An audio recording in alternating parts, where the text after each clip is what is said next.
Bueno, entonces, ¿sí? Teníamos por último la placentación entonces basal o apical, ¿sí? Que es un tipo de placentación especial donde hay un solo óvulo por cada carpelo, ¿sí? Y se da en muy pocas plantas. ¿Sí?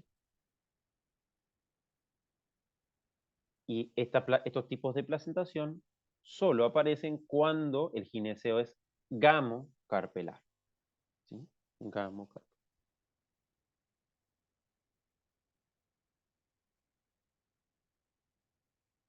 Entonces, continuando, ¿sí? Ahora, los que nos quedaría ver, que vamos a arrancar la clase que viene, o capaz esta, depende cómo nos dé el tiempo, es con el tema del fruto, ¿sí? ¿Qué es el fruto entonces? Es, ¿sí? El ovario maduro y fecundado. ¿Sí? El ovario maduro y fecundado, ¿sí? Las dos cosas van a ir formando el fruto. Entonces, continuando con esta clase, ¿sí? Que vamos a ver la parte de inflorescencia. Estas inflorescencias que yo le decía que eran lo que más abundaba en el jardín botánico, lo que veían, ¿sí?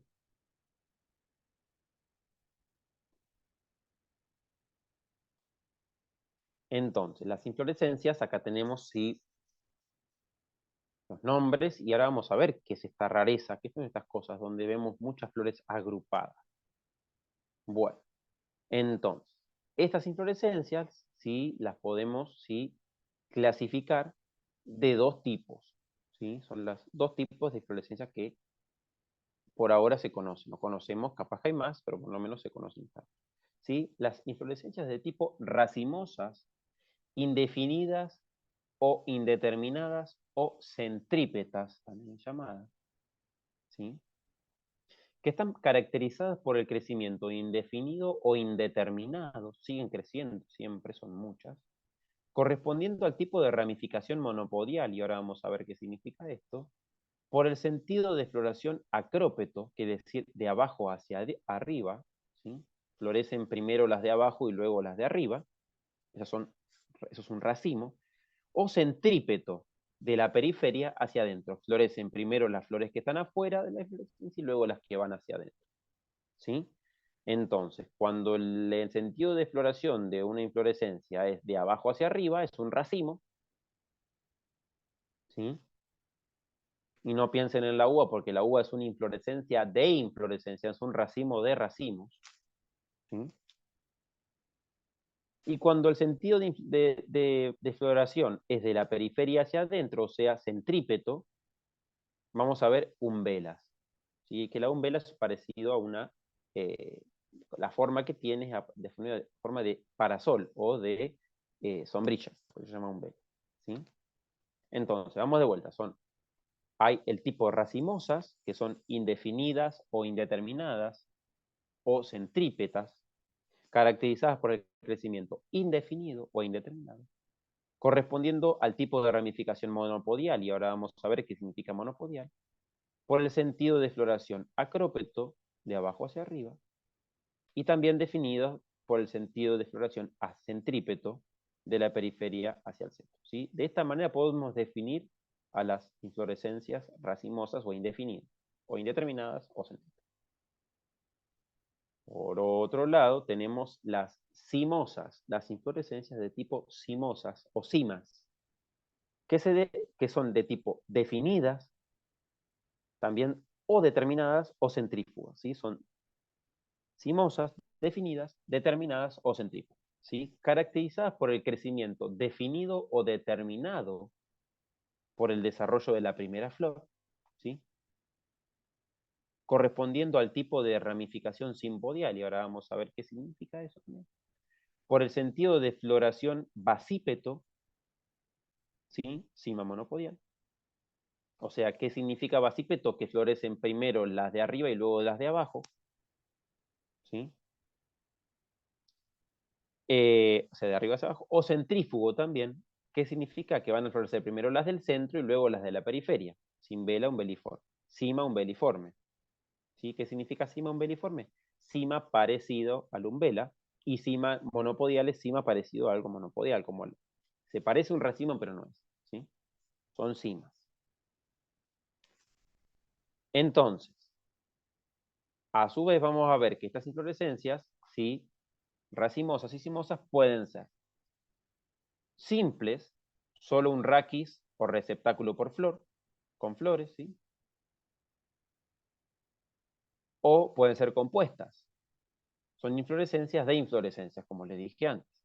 Las compuestas pueden ser inflorescencias de inflorescencias homogéneas, cuando las inflorescencias elementales son del mismo tipo que la inflorescencia total. Umbela de umbela, ¿sí? La flor de la zanahoria, por ejemplo, o la flor de el anís, ¿sí? Pero no el anís estrellado, sino el anís, ¿sí? Con el que se usa para hacer pastelería. O pueden ser heterogéneas, cuando las inflorescencias elementales son de distinto tipo a las inflorescencias. El ejemplo, espiga de espiguillas. Por ejemplo, acá tenemos la flor, ¿sí? De la inflorescencia, ¿sí? La espiguilla, que se llama, de el arroz, el trigo, de los cereales, ¿sí? De algunas gramíneas. Y también pueden ser simples, compuestas o mixtas, ¿sí? Las mixtas es cuando encuentran combinadas inflorescencias racimosas y cimosas. Por ejemplo, cima de capítulos, ¿sí? Que esto existe también. El capítulo es la inflorescencia de las margaritas. Entonces, ya que hay una cima de capítulos, ¿sí? Una inflorescencia de inflorescencia. Y esto ocurre también en la naturaleza. Bien. Y ahora vamos a ver qué es esto de la ramificación monopodial o simpodial, ¿sí? Entonces, en la ramificación monopodial, ¿sí? La yema terminal sigue activa siempre y da el eje de la dominancia de la planta, ¿sí? O sea, siempre hay una yema terminal, o sea, la yema, ¿sí? Apical activa durante toda la vida de la planta que domina y es la puntita, ¿sí? Y está siempre en la punta del árbol, más arriba que las otras, y domina a todas las otras yemas, ¿sí? Las ramas que crecen de las yemas axilares tienen menor porte que ese eje principal, ¿sí? Y esto ocurre en todas las ramas. Fíjense que la rama de un álamo, la rama de un pino, siempre hay una yema apical que domina a cualquiera de esas ramas, y luego vamos a tener un montón de yemas axilares que van a crecer, pero nunca van a pasar a la rama principal, al eje principal, a la yema apical. ¿Me explico, gente? ¿Me hago entender con el monopodial? Sí, sí. Sí, Entonces, con la simpodial, la yema terminal, o sea, deja de ser funcional, pierde el crecimiento, ¿sí? Luego de crecer un poquito, deja de crecer, queda ahí estancada, o da una flor, ¿sí? Y ahí queda. Y el crecimiento de la planta se da por las yemas axilares que tienen un porte similar entre sí. No suele haber un eje principal, ¿sí? Entonces acá, ¿qué pasa? En las simpodiales, en la ramificación simpodial, en los árboles, en las ramas, entonces cada rama, ¿sí? La yema apical deja de crecer, abandona el crecimiento o se transforma en una flor, y las yemas axilares toman preponderancia, ¿sí? Tienen más o menos todas el mismo tamaño, las yemas axilares, pero superando a la apical. Ahí tenemos cítrico, morera, entre otros, ¿sí? ¿Se comprende, gente? ¿Me hago entender con la ramificación monopodial o simpodial?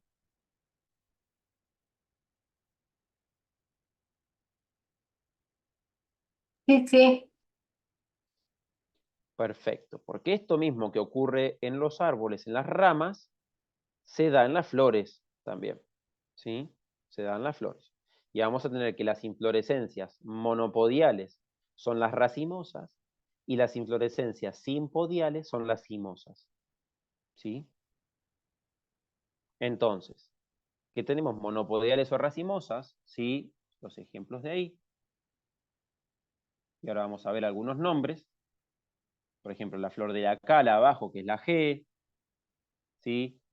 La K, que es la que está abajo, es una inflorescencia racimosa aplanada, que es el capítulo de las llamadas también margaritas, ¿sí?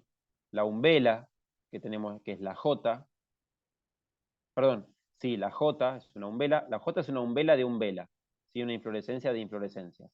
El F, que está ahí, ¿sí? Es un racimo, ¿sí? Que puede ser un racimo de racimos de uva o un racimo, ¿sí?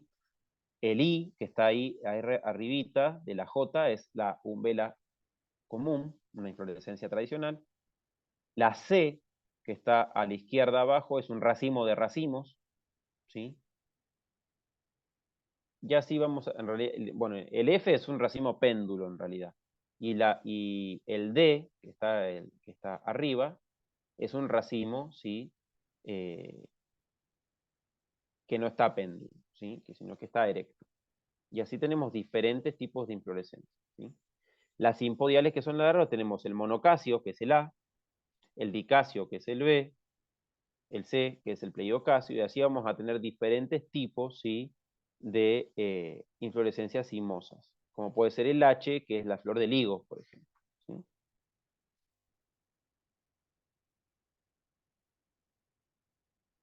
Entonces, algunas inflorescencias cimosas que podemos llegar a conocer, ¿sí? El racimo, ¿sí? Orden de floración acrópeto, ¿sí? Que quiere decir que florece primero la de abajo y luego la de arriba. Entonces tenemos, ¿sí? Un racimo de flores sésiles, que es el D, o sea, donde las flores están sentadas, están directamente apoyadas sobre el pedicelo, ¿sí? Y un racimo de tipo A, donde las flores son con pedicelo, ¿sí? No están sentadas, ¿sí? Fíjense que siempre vamos a tener que el racimo es con flores pediceladas y la espiga es con flores sentadas, no tiene, ¿sí? Pedicelo. La umbela, ¿sí? También es monopodial o racimosa, y el orden de floración es centrípeto, ¿sí? De afuera hacia adentro. Florecen primero las de afuera y luego las de adentro. Y el capítulo también, que es la inflorescencia racimosa de las margaritas. Ahora, ¿sí? Vamos a los ejemplos. Ejemplo de racimo, el aloe, ¿sí? Bien acrópeto, florecen primero las de abajo y luego las de arriba. Aparte se ve perfecto que es un racimo. Y se ve también, si ustedes lo miran de cerca, ve que está pedicelada. Tiene un pedicelo. En cambio, la espiga, por ejemplo, que es el chasmante, esa flor, esa planta tan linda, ornamental, ¿sí? Es la monocotiledonia, también, bueno, el aloe también es monocotiledonia, que no está pedicelado, directamente es un perigonio que está unido a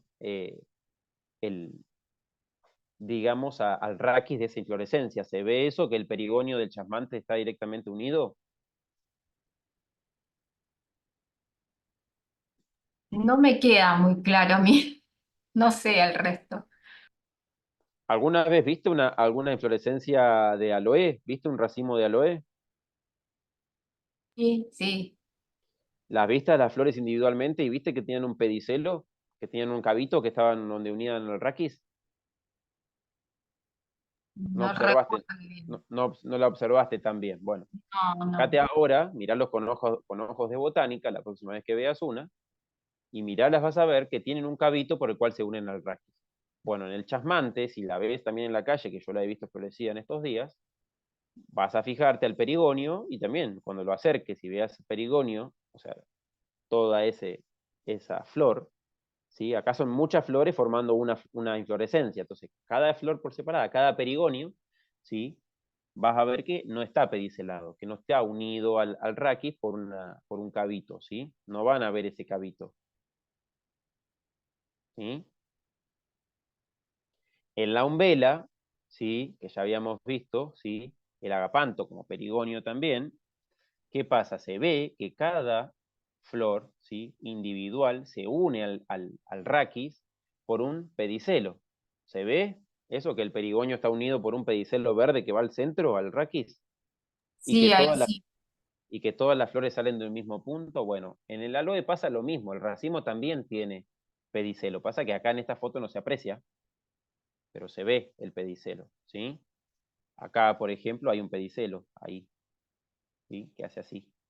Acá hay un pedicelo que va así, hasta el centro.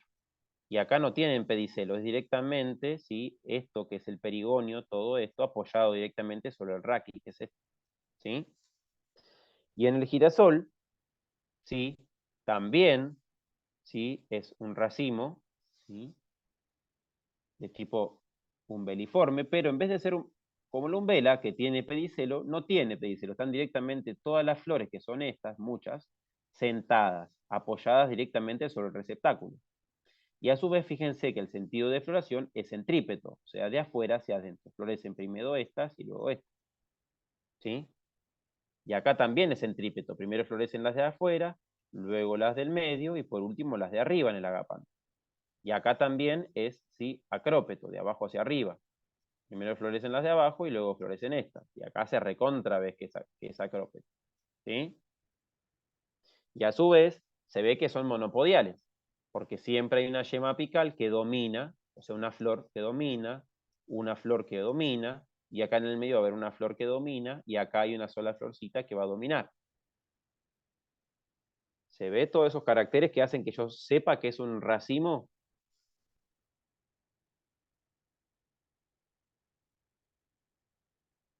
Sí, se ve así. Ahora ustedes tienen que esforzarse y cada vez que ven una planta, mirarla. ¿Sí? Cada vez que ven inflorescencia, mirar y tratar de clasificar. ¿Sí?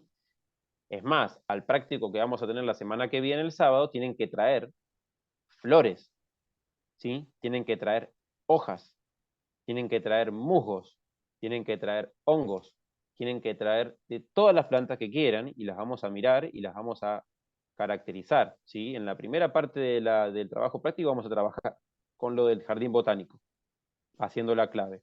Y en la segunda parte del trabajo práctico vamos a trabajar con todos estos caracteres, observándolos en vivo y sacándose las dudas conmigo ahí, ¿sí? Pero mientras tanto, pueden mirar ustedes por la calle o por donde tengan cosas e ir sacando sus propias conjeturas. ¿Me hago entender, gente? Sí, sí. Sí, Sí, sí.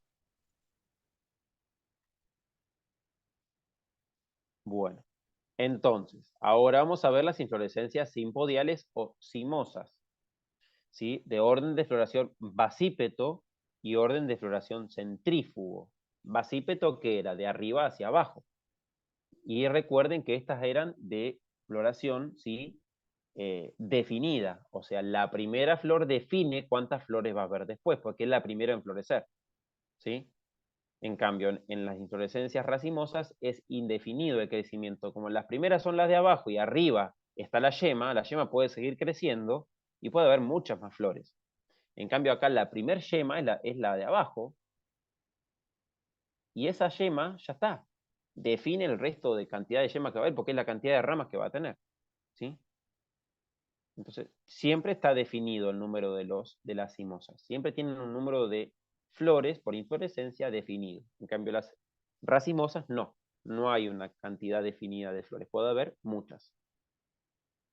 Entonces, por ejemplo, el monocasio, que es el ejemplo de monocasio, que es una cima escorpioide, porque esto asemeja una cola de un escorpión, ¿sí? Empieza la primer flor, y fíjense que la flecha está hacia abajo, ¿sí? Porque florece esta primero, y luego de la yema axilar de esa nace la segunda. De la yema axilar de la segunda nace la tercera, de la yema axilar de la tercera nace la cuarta, y de la yema axilar de la cuarta nace la quinta. Y hasta ahí llega, ahí queda. Entonces la primera fue, ¿sí? La de más arriba, luego la de más abajo, la de más abajo, la de más abajo, la de más abajo. Aunque parezcan que estén más arriba, ¿por qué? Porque se estira más el pedicelo. Pero en realidad es de más abajo. ¿Se ve eso, gente? ¿Se logran comprender lo que estoy tratando de explicar en el monocasio?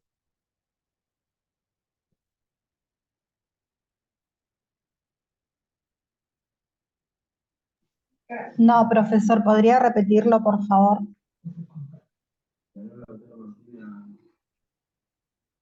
O sea, ¿se ve que la primera que florece es esta? ¿Se ve eso? Y se ve que esto es una yema axilar. ¿Se comprende? Sí, eso sí. ¿Se comprende que la yema axilar está siempre abajo de la yema apical?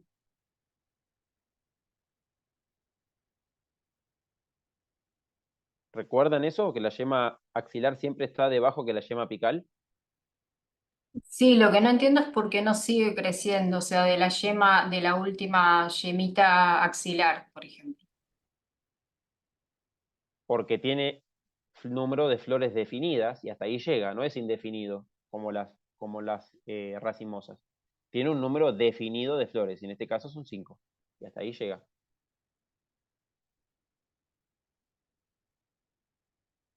Y Las eso otras yo lo son, puedo saber, o sea, mirándola, puedo y saber cuánta. claro, y porque todas las inflorescencias van a tener la misma cantidad de flores de esa planta. Ok.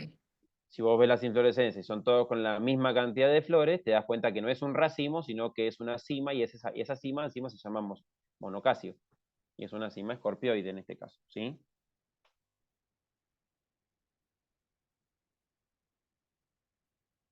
Y me cuesta un poquito esto. Y claro, porque no lo has visto nunca. Cuando lo empiezas a observar y ver ejemplos y ver plantas, te va a ir saliendo. Porque dices, ah, mirá, esta tiene Disculpa, monocasio. Sí, disculpa la pregunta para hacer. Uh, ¿La rosa no es monocasia? es que la rosa no es una inflorescencia. O sea, vos decís la flor de la rosa, la flor, o, Sí, sí. No, desde que sale el tallo, ajá, desde el primer apéndice sale, sí, y bueno, sale una rosa, ¿no? sí, ajá, Tenemos, sale de nuevo el tallo, sí. apéndice, otra rosa más. Se me hace que es muy parecido. Sí, la rosa es una cima, tenés razón, pero yo no sé si es una cima monocásica o dicásica, como la de un dicasio. Sí, también puede ser eso, sí. También porque ahora viéndolo así, Dicasio también puede ser. No me acuerdo Sí. si es un monocasio o un dicasio, pero sí, No, no, no, pero yo que es una cima, viéndola. es una cima. No, no, perfecto, muy bien. Es que eso es lo que hay que hacer, lo que acabas de hacer es justamente lo que hay que hacer. Relacionarlo con una planta que tenga yo en mente y que diga, ah, mirá, ahora me estoy dando cuenta de lo que es, ¿sí? Está perfecto lo que haces. Es justamente lo que necesito que hagan. Bueno, gracias. No, por favor, Carlos. Profe, ¿qué ejemplo de monocasio tenemos? Y ahora Así. vamos a ver, denme tiempo porque recién estoy Ah, explicando la parte perdón, esta perdón. y Estoy ahora llego, corriendo. ¿no? No pasa nada. Entonces, el dicasio es como el monocasio, pero en vez de tener una sola yema axilar que da una flor, el dicasio tiene dos yemas axilares, una de cada lado, opuestas, ¿sí? Entonces, cada yema axilar da un nuevo, ¿sí? Grupete de flores, y así cada yema axilar vuelve a dar en la axila y así. Pero es número definido, no es indefinido, no puede dar siempre todas las yemas axilares. Cada especie tiene un número de yemas axilares que está definido por la primer flor. En este caso, esta es la primer flor, ¿sí? Esta define la cantidad de veces que se van a dar las yemas axilares después. ¿Sí? Y es de orden de floración centrífugo, siempre del centro hacia afuera, del centro hacia afuera, ¿sí? Del centro hacia afuera. Primero florece la del medio y luego las de afuera. ¿Se ve eso en el dicasio? sí, profe. Y después tenemos, sí, Discúlpame, como sí, monocasio, un ejemplo está el ahora clavel. el clavel, ¿sí? O la clavelina, sí, es verdad, ahí está. Y ahora vamos a ver otro, ¿sí? Y el pleiocasio, ¿sí? Es parecido a una umbela y no es, porque la umbela es de floración centrípeta, o sea, de afuera hacia adentro, y el pleiocasio es de adentro hacia afuera, ¿sí? La primera son las del medio y las últimas son las de afuera, ¿sí?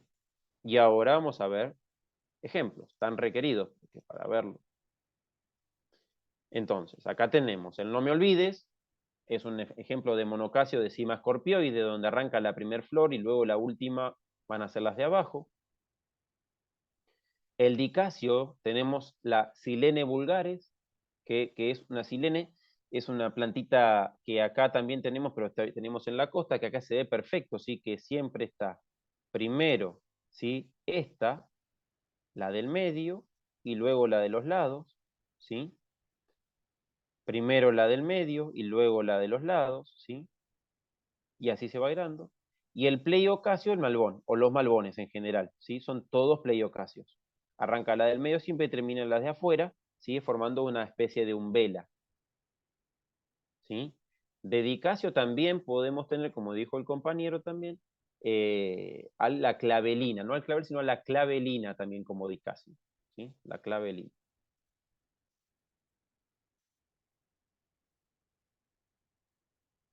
Acá tenemos algunos ejemplos clásicos. El malbonio, no me olviden, lo van a encontrar. La sileni vulgaris es más difícil, pero a veces, muy rara vez, se la puede encontrar como yuyo.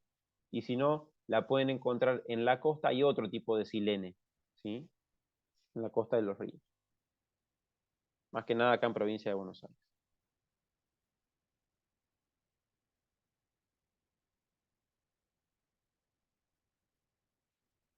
Bueno, y eso es todo con el tema de inflorescencias. Ahora vamos a pasar, sí, a lo que es la polinización, para ir cerrando ya la clase número, ¿sí? Para nosotros es las 4, ¿sí? En realidad es las 5, pero para nosotros es la 4, ¿sí?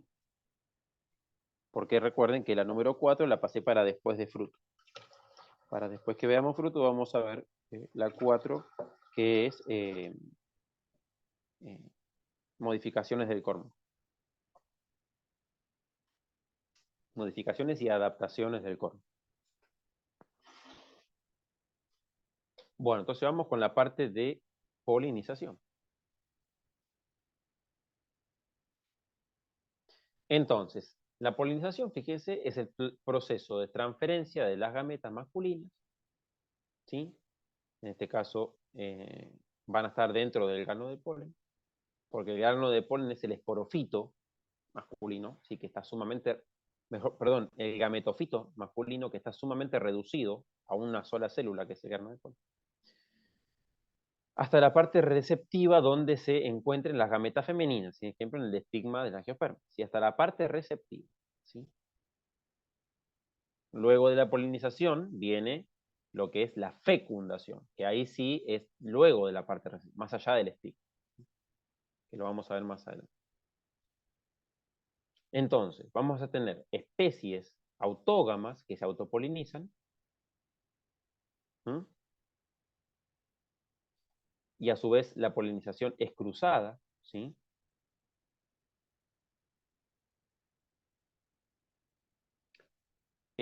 Son del mismo individuo, pero no de la misma flor, ¿sí? Y después tenemos especies alógamas que requieren la polinización cruzada sí o sí de otro pie, ¿sí? Dicho de otra forma, de la fecundación entre individuos genéticamente diferentes, ¿sí? Son bien diferentes los organismos. No quiere decir que cada grano de polen tenga la misma gameta, es imposible porque recuerden que hay meiosis, y la meiosis siempre hay crossing over y se genera biodiversidad, se genera diversidad genética, ¿sí? Dentro de las especies que pueden tener polinización alógama, hay diferentes estrategias de polinización. Una es la anemogamia, que genera la anemofilia, o polinización anemófila. Y es a través del viento, como puede ser las gimnospermas, ¿sí? Después tenemos algunas que tienen especies alógamas que son con hidrogamia, que tienen polinización hidrófila, ¿sí? Que es a través del agua. Y por último tenemos, sí, las zoogamia, que presenta la polinización zoófila, ¿sí? A través de insectos o animales más grandes. ¿Y a qué vamos a llamar, ¿sí? Síndrome de polinización? Al conjunto de caracteres que favorecen que la polinización suceda por ciertos polinizadores, ¿sí? Ahí le falta ores, ¿sí? El RS, polinizadores, al final. Entonces, el síndrome de polinización, sí, va a depender de muchos factores, y acá hay algunos, no son todos.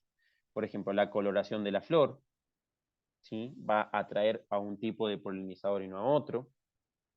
La presencia de nectarios en esas flores, ¿sí? Que el néctar es una recompensa, ¿sí? Para que venga ese polinizador y se lleve algo a cambio, ¿sí? El polen es otra recompensa también, porque no solamente es la estructura donde van a estar las microgametas adentro, no es solamente el gametofito, sino que también es alimento para algunos animales. Entonces, lo llevan, ¿sí? Como las abejas u otros, ¿sí? Y también los olores van a cumplir una función muy grande porque es también parte de lo que es un atractivo químico. La planta produce muchos químicos, entonces son atractivos para atraer a ciertos polinizadores, ¿sí? Entonces pueden ser olores simpáticos, o sea, agradables, que son agradables para nosotros, ¿no? Son olores dulces, todo esto tiene que ver con la humanidad. Son olores dulces como el de la vainilla, ¿sí? Que atraen a polinizadores con aromas dulces, creyendo que ahí va a haber un buen néctar, ¿no? Y por otro lado, olores idiopáticos, olores que no son muy ricos, que digamos, ¿sí? Al ser humano, ¿no? Y acá tenemos la flor de tigre ahí abajo, ¿sí? O esta otra orquídea, que no me sale el nombre, que está ahí al lado, que tiene un olor también medio fétido, ¿sí? Perdón, que no es muy fétido, pero es medio amargo, no es muy atractivo que digamos, ¿bien? Entonces, el olor es fétido, el olor es como a pudrición, entonces vienen y ser polinizados por moscas, ¿sí? Y hay otros que en vez de ser polinizados por moscas, pueden ser polinizados por algún escarabajito o alguna larva o algo de eso que viene atraído por esos aromas, ¿sí? Y es polinizado. Entonces, pueden ser, el síndrome está, o sea, todo junto funciona. Los colores, la presencia de néctar, el polen, que es un atractivo, ¿sí? El néctar también es un atractivo, una recompensa, y además, ¿sí? La parte química que atrae a esos insectos que tienen muy desarrollado también sus receptores químicos, ¿sí? Entonces, estas sustancias químicas son volátiles, ¿sí? Entran en fase, ¿sí? Gaseosa y se van, ¿sí? Por el viento, con el viento, ¿sí? A través del aire. Y bueno, entonces atraen desde más lejos a esos polinizadores. Los polinizadores, una vez que llegan a la flor, por esos químicos, ya está, ahí ya encuentran el néctar, encuentran polen, ¿sí? Y además son atraídos también no solamente por la parte química le dice, acá hay una flor. La siento. Y cuando llegan, ven los colores, que como saben los insectos no ven con la misma luz que nosotros, sino que ven con otras cosas, entonces la luz roja no sé, se puede llegar a ver verde para los insectos, el amarillo se puede llegar a ver negro, no sé, no me acuerdo bien ahora, pero se ve de forma diferente, opuesto a como lo vemos nosotros, ¿sí? Y además algunos insectos, por ejemplo, ven con luz ultravioleta, entonces ven otras cosas que nosotros no logramos ver.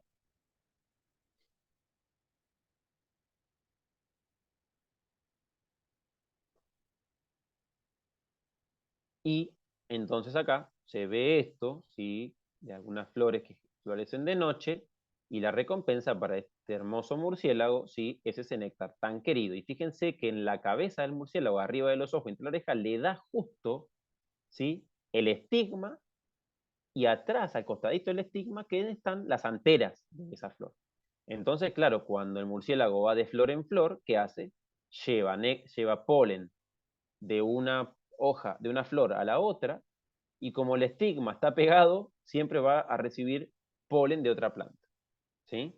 Y de esa manera va a ayudar a la polinización, ¿sí? A una zoogamia, ¿sí? Donde el atractivo acá y la recompensa es más que evidente el néctar, ¿sí?